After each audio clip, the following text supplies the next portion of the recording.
زبیر صاحب، کل ہمارے پروگرام میں نوید قمر صاحب نے کہا کہ آنے والے بجٹ میں عوام کے لیے کوئی اچھی خبر نہیں ہے. کیا آپ کو بھی ایسا لگتا ہے موجودہ حالات کو دیکھ کر؟ جی، افسوسناک بات ہے کہ ایک حکومت جو اپنا 5واں بجٹ دے رہی ہو اور اس کے پاس 5ویں بجٹ کے وقت بھی کچھ دینے کے لیے نہ ہو، تو اس سے زیادہ میرا خیال ہے افسوسناک بات کیا ہو سکتی ہے. کیونکہ شہباز شریف صاحب وزیر اعظم جب سے بنے، یہ ان کا 5واں بجٹ ہے. پہلا اور دوسرا تو آپ کہہ سکتے ہیں کہ جی بڑا سخت بجٹ ہوگا. ظاہر ہے ہم ایک مشکل وقت میں ہیں، تو ہم ایک سٹیبلائزیشن پروگرام ہے اور اس کو 3 سال اور 1 سال اور چلا لیں تو 3 بجٹ آپ کے سخت ہو سکتے ہیں. چوتھا یا 5ویں میں تو عوام کے لیے بہتری نظر آنی چاہیے، بیکاز سٹیبلائزیشن کو اتنا ایکسٹینڈ کرتی ہے. اور نوید قمر صاحب نے آپ کے اس پروگرام میں تو ضرور کہا ہوگا، لیکن نوید قمر صاحب اس سارے 4 کے 4 بجٹ تو ان کی پارٹی پاس بالکل اس پہ شریک رہی ہے. تو ہی کانٹ ان کے اب اختلافات بھی نظر آ رہے ہیں اس حوالے سے.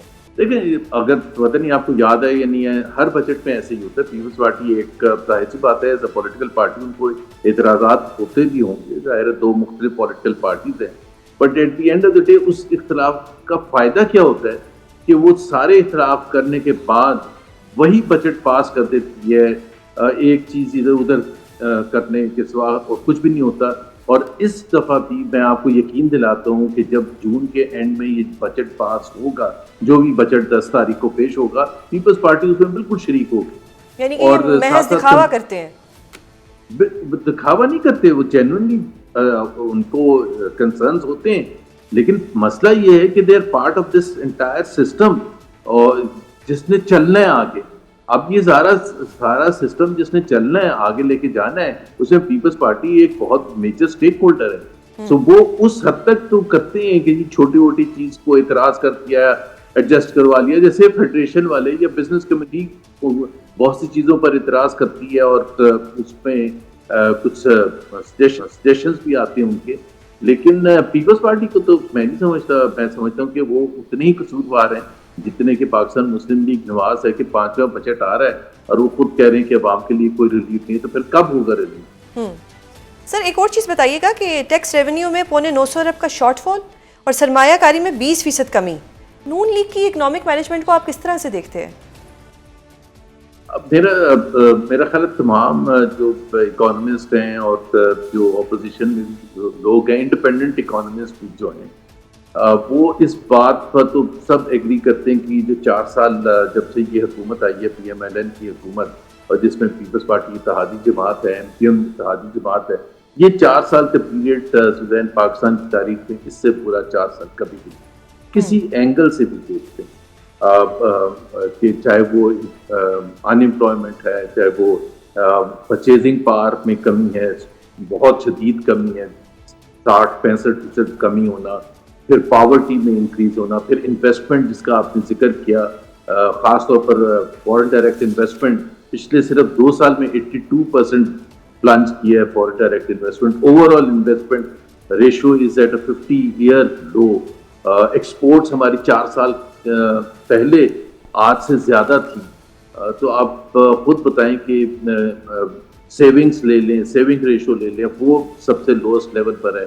تو کوئی بھی ایسی چیز نہیں ہے جس سے حکومت کہہ سکتی ہے کہ آپ نے کچھ اچیو کیا، یا معیشت کو بہتر کرنے میں. فورن ایکسچینج ریزروز لے لیں، ہماری جو فورن آبلیگیشنز ہیں جس طرح سے برے طریقے سے ہم پھنسے ہوئے ہیں، تو کوئی بھی چیز میں اتنے سال گزارنے کے باوجود بھی، اسٹیبلشمنٹ کی فل سپورٹ ہونے کے باوجود، جوڈیشری کی فل سپورٹ ہونے کے باوجود، we are still stuck at the same situation.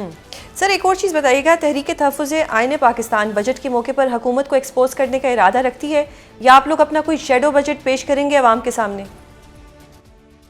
نہیں، مطلب ہم بالکل ایکسپوز کریں گے. ہم آبویسلی پہلے تو اکنامک سروے آئے گا بجٹ سے 1 دن پہلے، اس میں جو بھی نمبرز ہوں گے پچھلے سال کے حوالے سے، اس کو دیکھ کے I'm sure we will have lot of things to expose the government. اور پھر بجٹ کے حوالے سے ایکسپوز کرنے کے لیے مسئلہ بڑا سمپل سا ہے، جو ہم ابھی بھی کہہ رہے ہیں کہ یہ جو 3 سٹیجز ہوتے ہیں اکانومی کے، ایک نیئر ڈیفالٹ سچویشن، پھر اسٹیبلائزیشن اور پھر گروتھ کا. جو اس حکومت نے اسٹیبلائزیشن کو choice for the government at this stage is کہ اسٹیبلائزیشن کو اور مزید ایکسٹینڈ کریں یا گروتھ کی طرف جائیں. یہ جو اسٹیبلائزیشن کو اتنا پیریڈ چلایا ہے اس کی جو کاسٹ ہے, اس کی جو پرائس ہے, وہ پاکستان کے عوام نے پے کیا ہر سیگمنٹ میں, چاہے وہ مڈل کلاس تھا, چاہے وہ بزنس کمیونٹی تھی, چاہے وہ غریب لوگ تھے, سب نے پے کیا. اکنامک ایکٹیویٹی آپ نے روک کے رکھی ہے تو اسے بزنس مین سفر کرتا رہا ہے, پالیسی ریٹ اتنی بڑھا کے رکھی ہے, ایکسپورٹس روپی کو کنٹرول کر کے رکھا گیا ہے. اسی طرح سے جو آپ کا مڈل کلاس طبقہ ہے اس پر ٹیکسز کی بھرمار کی, کارپوریٹ ورلڈ پر, مینوفیکچرنگ سیکٹر پر.